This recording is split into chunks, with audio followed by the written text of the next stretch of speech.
सक्षम ना हो वो विश्व गुरु नहीं बन सकता। आज अमेरिका आर्थिक रूप से सक्षम है और मिशनरी चला रहा है। मुस्लिम देश जो अरब देश हैं, जब वो सक्षम आर्थिक रूप से हुए तो वो इस्लाम पे काम कर रहे हैं। हमारा भारत जब तक आर्थिक रूप से मजबूत नहीं होगा तो हम विश्व में किस प्रकार अपना डंका बजाएंगे, ये मैं जानना चाहता हूँ आपसे। भारत में आर्थिक विपन्नता क्यों है? राजनीतिक दलों की दिशाहीनता के कारण, सत्तारूढ़ता और दूरदर्शिता के कारण। परतंत्र भारत में भी आर्थिक दृष्टि से भारत का उत्कर्ष था। यद्यपि जिन तंत्रों ने भारत पर शासन किया उन्होंने भारत को लूटने का पूरा प्रयास किया। कोहिनूर हीरा भी लूट कर वे ले गए। कोहिनूर हीरा श्री जगन्नाथ महाप्रभु का अलंकार है। रंजीत सिंह जी ने वसीयत के रूप में लिखा था, श्री जगन्नाथपुरी में श्री मंदिर में जो जगन्नाथ जी प्रतिष्ठित हैं उन्हीं को यह कोहिनूर हीरा हम समर्पित करते हैं। लेकिन वो भी विदेशी लूट के ले गए। अभी राजनीतिक दल जो देश की आर्थिक व्यवस्था को दिशाहीन करने में संलग्न है, उस पर ध्यान केंद्रित करना चाहिए। जनता किस भावना से भावित होकर सांसद किसी को चुनती है, लेकिन वहाँ जाकर क्या करते हैं वे? भारत की संपत्ति का शोषण है या नहीं, वो हल्ला। पहले लोग कहते थे पार्लियामेंट्री लैंग्वेज, अब इसका अर्थ हो गया कि गाली गलौज हाथापाई। इसी प्रकार से विधायकों को इधर से उधर खिसकाना, इसमें भी संपत्ति का अपहरण होता है या नहीं। साथ ही साथ भारत में कोई ऐसा विश्वस्त बैंक धनाढ्य व्यक्तियों के लिए नहीं है जहाँ पे अपनी संपत्ति जमा कर सके। इसका अर्थ ये है कि स्वतंत्र भारत में भी छलबल ढंग की चोट से आर्थिक स्रोत को दिशाहीन करने का प्रकल्प चल रहा है। दूसरी ओर अर्थ की परिभाषा भी आधुनिक जगत को पता नहीं है। मैं संकेत करना चाहता हूँ, श्री सूक्तम के अनुसार पृथ्वी अर्थ है, जल अर्थ है, तेज अर्थ है, वायु अर्थ है, आकाश अर्थ है। अंग्रेजी वाले तो पृथ्वी को अर्थ कहते ही हैं।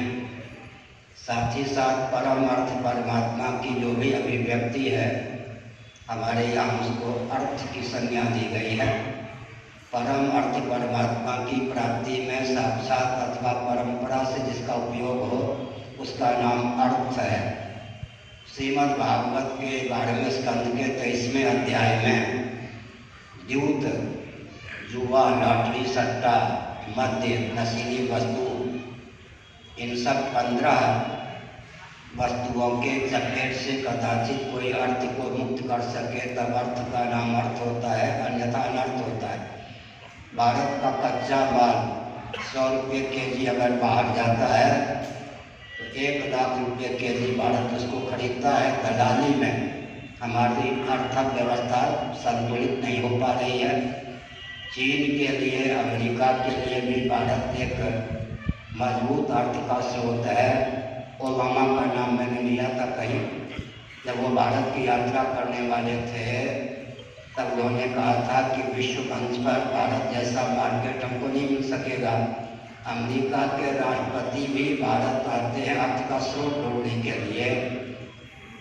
इसका मतलब यदि आर्थिक दृष्टि से भारत कुछ पिछड़ा हुआ है, राजनेताओं का मनोबल ठीक हो तो भारत को 5 वर्षों में ही समृद्ध बनाया जा सकता है। बुरा न माने। विश्व बैंक ने मुझसे 5 मई 1999 को एक प्रश्न किया था। विश्व बैंक के माननीय अध्यक्ष ने चर्च की एक चेयरमैन महिला को मेरे पास भेजा था। विदेशी मूल की थी, बहुत बुद्धिमती 2 घंटे तक उससे संभाषण हुआ। सोमनाथ दीक्षित जी नोएडा से बुलाए गए थे, वो दुभाषिया थे। विश्व बैंक का प्रश्न यह था कि तीसरा संभावित विश्व युद्ध अर्थ को लेकर ही सुनिश्चित है। ऐसी स्थिति में संभावित विश्व युद्ध से विश्व को बचाने की भावना से सनातन वैदिक आर्य ग्रंथों में क्या विधा है? आर्थिक विपन्नता और अनावश्यक विषमता को दूर करने की आखिर विधा क्या सनातन शास्त्रों में है?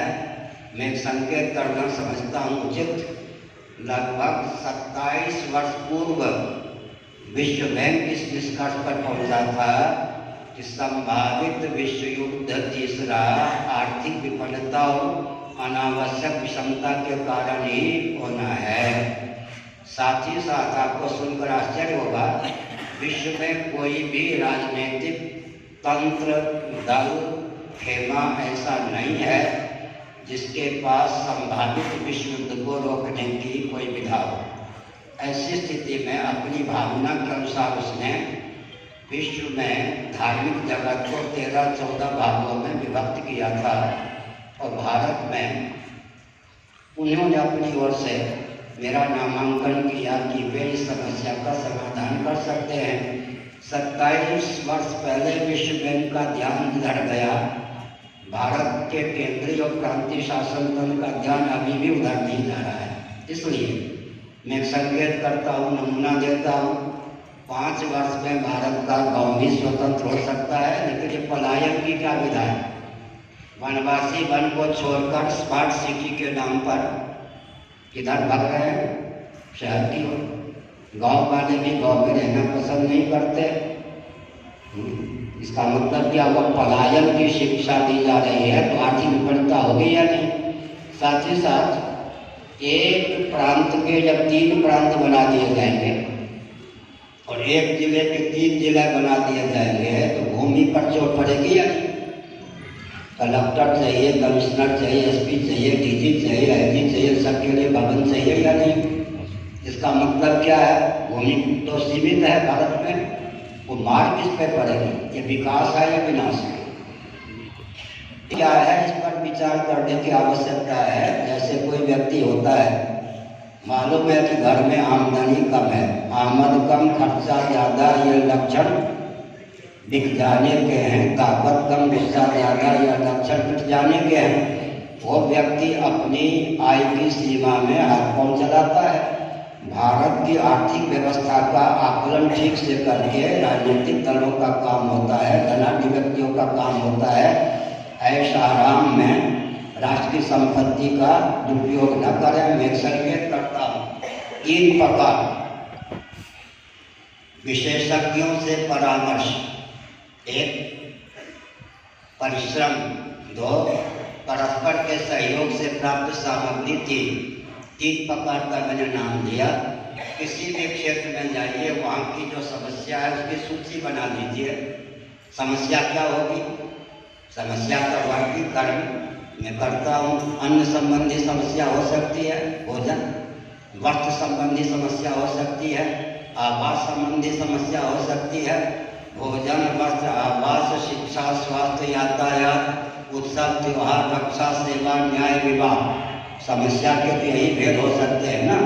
जिस क्षेत्र में जो समस्या है उसकी सूची बनाइए, विशेषज्ञों से परामर्श लीजिए और परस्पर के सहयोग से प्राप्त सामग्री का उपयोग उसी क्षेत्र को स्वावलंबी, सुशिक्षित, सुसंस्कृत बनाने में कीजिए। 1 घंटा नित्य एक परिवार से व्यक्ति निकाले और औसतन एवरेज हर परिवार से 1 रुपया रोज निकले। उस समय का, उस संपत्ति का उपयोग और विनियोग उसी क्षेत्र को स्वावलंबी, सुबुद्ध बनाने में किया जाए। समझ गए ना? परामर्श, परिश्रम, परस्पर के सहयोग से प्राप्त सामग्री। सरकार पर निर्भर रहेंगे तो सरकार तो धोखा देगी। कल्पना कीजिए एक ऐसी पार्टी का निर्माण हो जिसका संस्थापक कहे, भाइयों बहनों, इस सेवक को सेवा का अवसर दीजिए, जब राजनेता या कहते हैं तो यहाँ भी राजनेता है, अच्छे अच्छे भी राजनेता है, आप भी हैं, लेकिन प्रायः जब राजनेता वोट के लिए जाते हैं, सेवा का स्वर्णिम अवसर प्रदान कीजिए, आप लोगों को छोड़कर मनोगत भाव क्या होता है, शोषण का शाश्वत अधिकार प्रदान कीजिए, मुंह बंद करके बाबू फिर भी चू मत कीजिए ना। सरकार फिर कोई नई पार्टी बन जाए, देवियों आपके साथ बहुत अन्याय हो रहा है, आपको चलाना सीखिए ही कहा जाएगा। राजनीतिक दलों के द्वारा जितना आश्वासन दिया जाता है, राजनीतिक दल आश्वासन कम दें और उस मार्ग को प्रशस्त करें कि प्रत्येक क्षेत्र प्रत्येक व्यक्ति स्वावलंबी हो सके। 5 वर्ष में जो कुछ लूट लिए गई संपत्ति लूट ली गई, जो कुछ हमारे पास खाती है, उसको देखते हुए 3 प्रकार का अगर आलम्बन लिया जाए, पूरे भारत को 5 वर्ष में स्वावलंबी बनाया जा सकता है। आप कह सकते हैं बाबा, एक हमारे तिब्बत भांति ब्राह्मण शिष्य हैं, उड़ीसा की घटना है, 108 गांव घंटा। कल्पना कीजिए कि 9 परिवार नित्य 1 रुपया भी नहीं निकाल सकता, एक 10वां व्यक्ति 9 परिवार के बदले 9 रुपया अपने ओर से 1 रुपया 10 रुपया निकाले। औसतन अगर एक परिवार से 1 रुपया 1 घंटा नित्य निकले, उस रुपये का उस समय का उपयोग उसी क्षेत्र को सूझबूझ पूर्वक स्वावलंबी बनाने में किया जाए तो हो सकता है। दूसरी बात, आपने अमेरिका का नाम लिया। अमेरिका की आर्थिक स्थिति बहुत कमजोर है और उधर अरब राष्ट्र के डीजल पेट्रोल पर उसका ध्यान है, समझ गए। अमेरिका की आर्थिक स्थिति जैसे आप मजबूत समझते वैसी नहीं है, दूध के ढोल सुहावने, और उसकी दृष्टि हमेशा रहती है पेट्रोल डीजल पर कि कैसे वो हथियार है। इसलिए भारत को बहुत जो कुछ संपत्ति भारत के पास है, अर्थ का स्रोत भारत के पास है, उसकी सीमा में ही भारत को समृद्ध बनाया जा सकता है। दलाल से बचिए हो जाता है, इसलिए अनावश्यक दलाली से बचाइए, कच्चे माल का सदुपयोग कीजिए। एक भी यंत्र भारत में ऐसा नहीं बनता जिसकी सामग्री भारत में बने। उधर से वो मिला करके क्या करते, यंत्र बना देते हैं। हमारी मेधा शक्ति का उपयोग भारत के उत्कर्ष में होता ही नहीं है, हमारी रक्षा शक्ति का उपयोग भारत की सुरक्षा में होता ही नहीं है, हमारी वाणिज्य शक्ति का उपयोग भारत के हित में होता ही नहीं है, हमारी श्रम शक्ति का उपयोग भारत के हित में होता ही नहीं है। कोई भूखे मरता है, खा करके मरता है, खाने की जितनी सामग्री है सब कैंसर की चीज है। प्रधानमंत्री जी का भी ध्यान इधर गया, भोजन में विषाक्त वस्तुएं हैं, विदेशी बीज लेते हैं। तीसरी पीढ़ी में, तीसरी श्रेणी में उस बीज से अंकुर नहीं निकलते, फिर विदेशी बीज बनाइए, दलाले बिखरे हुए मिल जाते हैं, जबकि उड़ीसा को गरीब प्रांत कहा जाता है। लेकिन हमारे यहाँ के हीरे कहाँ जाते हैं, विदेशी बैंक में जमा होते हैं नेताओं की ओर से। मैं किसी व्यक्ति पर कटाक्ष नहीं करता, लेकिन भारत का राजनीतिक जो परिप्रेक्ष्य है इतना दिशाहीन है कि भारत के स्वावलंबन का कोई प्रकल्प ही नहीं है। दूसरी बात, राजनीतिक दलों ने पूरा हस्तक्षेप कर दिया, मठ मंदिर पर भी अधिकार जमा दिया। पूज्यपद के श्री चरणों में प्रणाम। महाराज जी, जातियां भारत का सौंदर्य है, गौरव है, लेकिन आज पूरे देश में जातीय वैमनस्य बहुत तेजी से फैला हुआ है। हम लोगों के बीच में वो सौहार्द खत्म हो गया है, वो सौंदर्य खत्म हो गया है जो पहले आपस में हुआ करता था। इसके पीछे वजह क्या है और इसका निराकरण कैसे संभव है? बहुत अच्छा। कुल धर्मा सनातना गीता का पहला अध्याय। भगवान श्री कृष्ण का वचन है, विश्व में कोई भी चर्चित ऐसी भाषा नहीं जिसमें गीता का अनुवाद न हुआ। गीता के पहले अध्याय में ही अर्जुन का यह वचन सिद्धांत परक है। जाति धर्मा कुल धर्मा च शाश्वता, जाति धर्म कुल धर्म शाश्वत सनातन है, कुल धर्मा च शाश्वता। गीता के अनुसार भगवान श्री कृष्ण को एक चिंता थी, एक अर्जुन को चिंता थी, दोनों पर ध्यान दीजिए। गीता के पहले अध्याय के अनुसार अर्जुन के मन में वेदना क्या थी? संभावित विश्व युद्ध के फलस्वरूप पवित्र क्षत्रिय वंश छात्र वंश वर्ण संकरता के चपेट में न पड़ जाए। असमय में क्षत्रियाणी वैधव्य को प्राप्त करके कई दिशाहीन हो गई, तो यह पवित्र छात्र वंश वर्ण संकरता के चपेट में पड़ सकता है। हृदय में समझी थी वो भगवद गीता के 3-4 अध्याय का अनुशीलन कीजिए। यदि हम न वर्तेयम धातु कर्मणि तन्मयतः, भगवान श्री कृष्ण को यह चिंता थी, समर्थ होने पर भी, साक्षात सर्वेश्वर के अवतार होने पर भी लोक संग्रह की दृष्टि से अगर मैंने कर्म नहीं किया तो कर्म संकरता फैल सकती है। आजकल विकास की परिभाषा है वर्ण संकरता, कर्म संकरता, और हमारे यहाँ विनाश की परिभाषा है वर्ण संकरता, कर्म संकरता। गीता के 18वें अध्याय के अनुसार में बोल रहा हूँ, 3 प्रकार के विज्ञान होते हैं। वैज्ञानिक जगत सावधान। गीता के 18वें अध्याय के अनुसार बोल रहा हूँ, 3 प्रकार के वैज्ञानिक होते हैं, 3 प्रकार के विज्ञान होते हैं।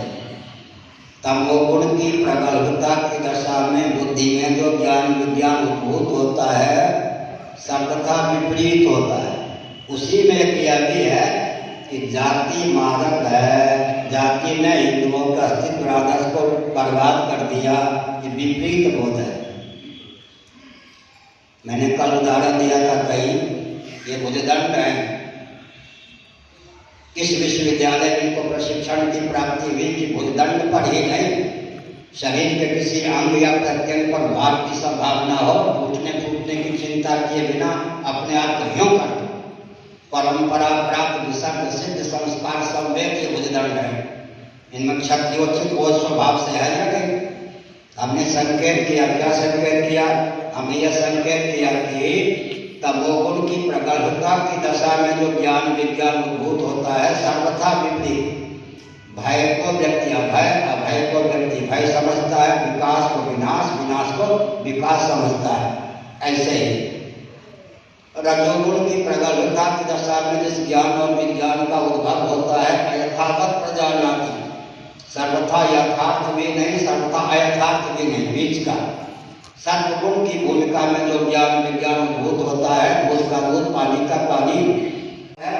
5 विभाग के कर्म अलग होने पर भी जीवन की परिभाषा को चरितार्थ करने में 5 का उपयोग है या नहीं? किसी की उपेक्षा कर सकते क्या? 5 विभाग तो आपको चाहिए ही, चाहे कम्युनिस्टों का देशी क्यों न हो, रूस और चीन। ध्यान गया? अब तो एक ही प्रश्न रह गया ना, परंपरा से आपको चिढ़ है ना? क्या वर्ण व्यवस्था जाति व्यवस्था से चिढ़ है, परंपरा से चिढ़ है? बात इतनी है, ब्राह्मण के बिना काम नहीं चलेगा, शिक्षा भी तो चाहिए। क्षत्रियों के बिना नहीं काम चलेगा, रक्षा भी तो चाहिए। किसी गौरक्ष वाणिज्य के प्रकल्प को चलाने वाले तो चाहिए, कुटीर उद्योग लघु उद्योग सेवा के प्रकल्प को चलाने वाले चाहिए। 5वां विभाग अगर मान लें तो सफाई कर्मी इत्यादि चाहिए। 5 विभाग की तो निंदा नहीं कर सकते, उपेक्षा नहीं कर सकते। जब शरीर ही 5 विभाग में किसी में विसंगति आ जाने पर रुग्ण हो जाता है, केवल प्रश्न इतना है कि इतना है कि परंपरा से चाहिए या नहीं। इसका उत्तर बहुत बढ़िया है। अगर परंपरा से नहीं चाहिए तो आपको वैकल्पिक विकल्प अपने आप में दुर्बल होता है। अब आगे शांतिपूर्ण का विकल्प, लेकिन वैकल्पिक ब्राह्मण बनाना पड़ेगा, क्षत्रिय वैश्य इत्यादि बनाने पड़ेंगे, उसके लिए शिक्षण संस्थान की आवश्यकता होगी। वैकल्पिक वैश्य बनाना पड़ेगा, वैकल्पिक शूद्र बनाना पड़ेगा, वैकल्पिक सफाई कर्मी आदि बनाने पड़ेंगे। उसमें समय का अधिक उपयोग होगा, संपत्ति भी अधिक खर्च होगी, फिर भी परंपरागत संस्कार नहीं आ सकेगा। और एक विचित्र बात यह है, पहला दूसरा कॉलम ही भर जाएगा, तीसरे चौथे 5वें के लिए व्यक्ति नहीं मिलेगा। असंतुलन की पराकाष्ठा। इसलिए हमने संकेत किया जाति व्यवस्था, वर्णन व्यवस्था को समझने की आवश्यकता है। उसकी दार्शनिकता, वैज्ञानिकता को, व्यावहारिक जगत को, उपयोगिता को समझने की आवश्यकता है। बुरा न मानो, बोलिए। क्यों जी? शिक्षा विभाग को शिक्षकों से खतरा है या नहीं आजकल? वैकल्पिक हुई है नहीं शिक्षा?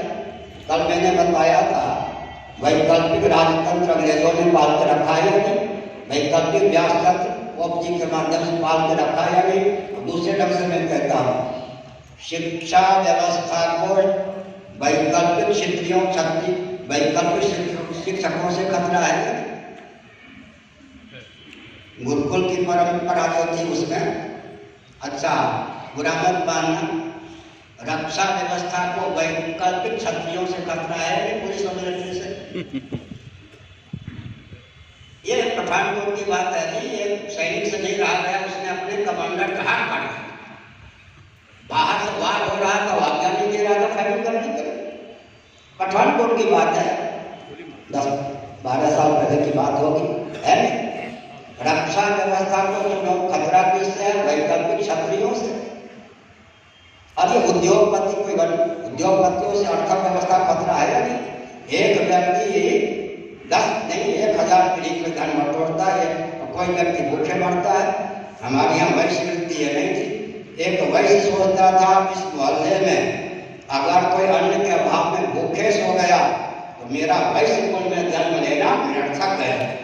कला विहीन, ज्ञान विहीन रह गया तो मुझ ब्राह्मण का जन्म लेना निरर्थक गया। आजकल रक्षा विभाग को किससे खतरा है?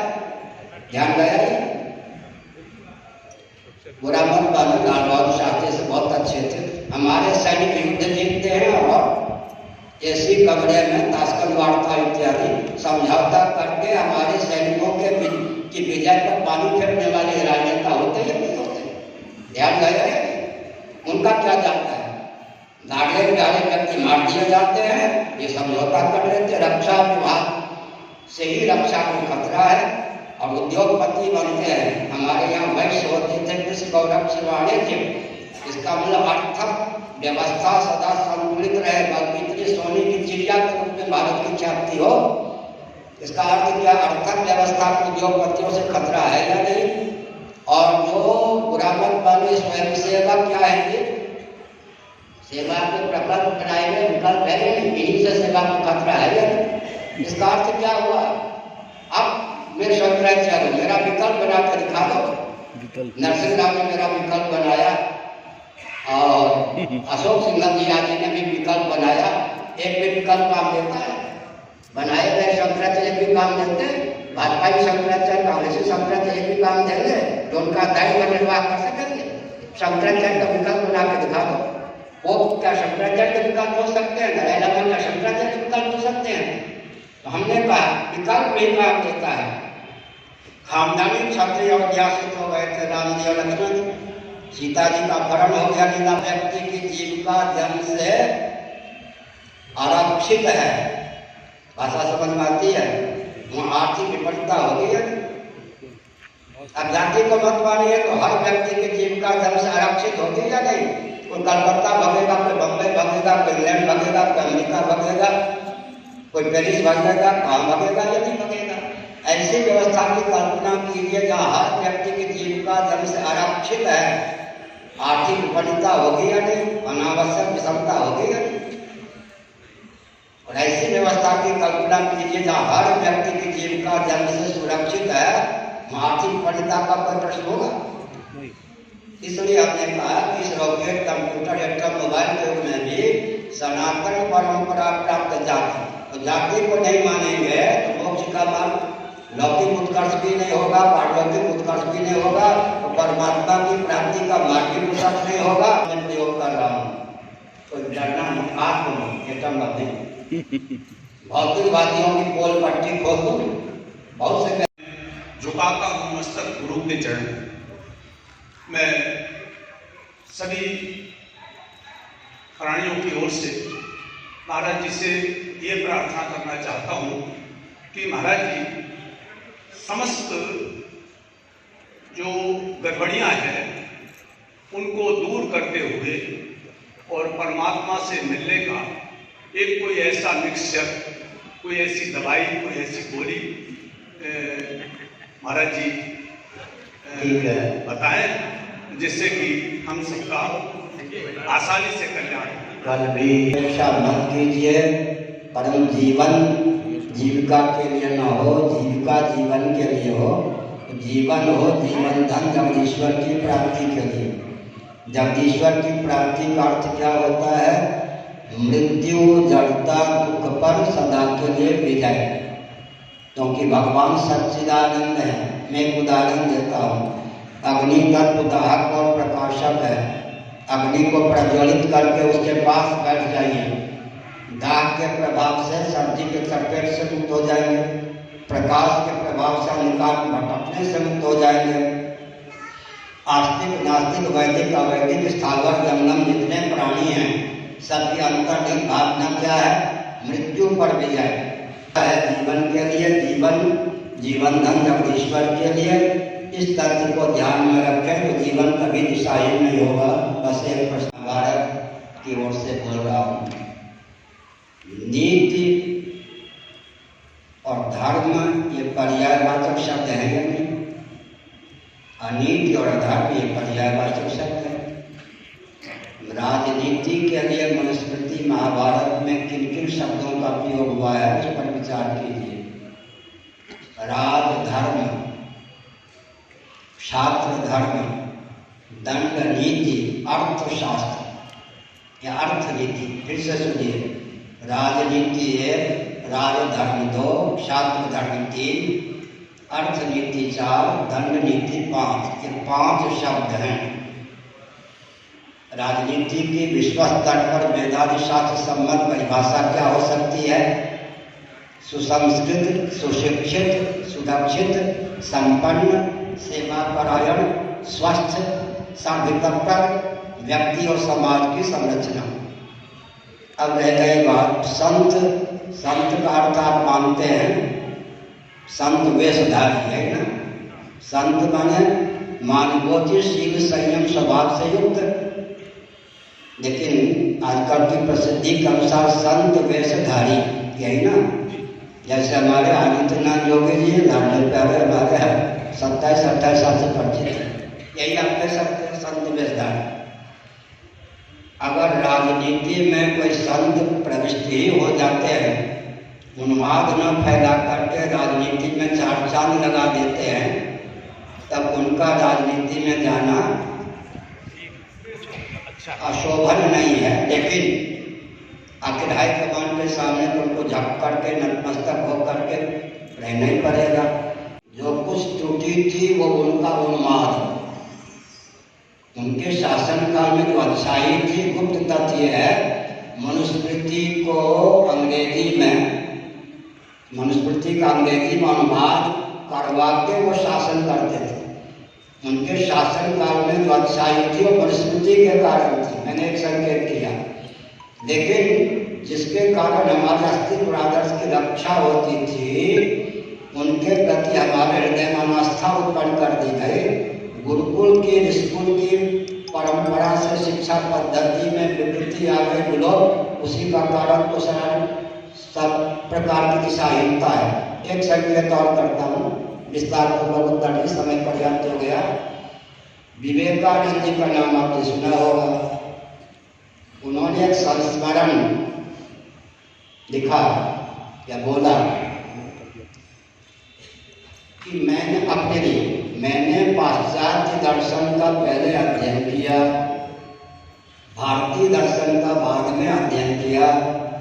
मुझे बहुत कठिनाई प्राप्त हुई, इसलिए मैंने संकेत किया जो हमारी शिक्षा प्रणाली है और स्कूल की गुरुकुल की अत्यंत ठोस है, देहात भाव भावित नहीं है। भाषा का विज्ञान तो होना चाहिए। मैं संकेत करता हूँ, चारों पांडव जा रहे थे युद्ध कांड के बाद। दुर्योधन ने अपना गुप्तचर उनके पीछे लगा दिया था। विदुर जी भी उनके साथ थे कुछ दूर तक। विदुर जी जानते थे कि ये जो सामने एक व्यक्ति है इधर उधर घूमता है, दुर्योधन के द्वारा प्रेषित गुप्तचर है। और युधिष्ठिर जी को कोई संदेश देना है, विपत्ति काल में अपनी रक्षा कैसे करें, दुर्योधन को जब कोई षड्यंत्र रचेगा। तो उस समय विदुर जी के सामने समस्या आई। ये जो गुप्तचर है दुर्योधन का, जो संस्कृत भी जानता है, लोक भाषा भी जानता है, अब किस भाषा में मैं युधिष्ठिर जी को संकेत करूं। उनको मालूम था कि म्लेच्छ भाषा नहीं जानता। कौन? दुर्योधन का गुप्तचर म्लेच्छ भाषा नहीं जानता है, लेकिन युधिष्ठिर जी म्लेच्छ भाषा जानते हैं, विदुर जी भी म्लेच्छ भाषा जानते थे, इसलिए उन्होंने म्लेच्छ भाषा में संकेत कर दिया। समझ गए ना? आगे जो वो लाक्षागृह की घटना घटने वाली थी उससे सावधान होने के लिए। इसलिए भाषा का तो चिंतन ठीक है, ज्ञान ठीक है, लेकिन उस माध्यम से अध्ययन करने पर धर्म कर्म लोग परलोक के अनुकूल व्यक्ति का जीवन नहीं रह जाता। गोहत्या भारत अखंड हो, भारत भारत। श्री जगन्नाथ महाप्रभु की, श्री बलभद्र महाप्रभु की, सुभद्रा भगवती की, जगत गुरु शंकराचार्य भगवान की, धर्म सम्राट स्वामी श्री करपात्री जी महाराज की, गोवर्धन मठपुरी पीठाधीश्वर जगत गुरु शंकराचार्य भगवान की। हर हर महादेव। आप सभी क्रमबद्ध तरीके से कम समय लगाते हुए, व्यवस्था बनाते हुए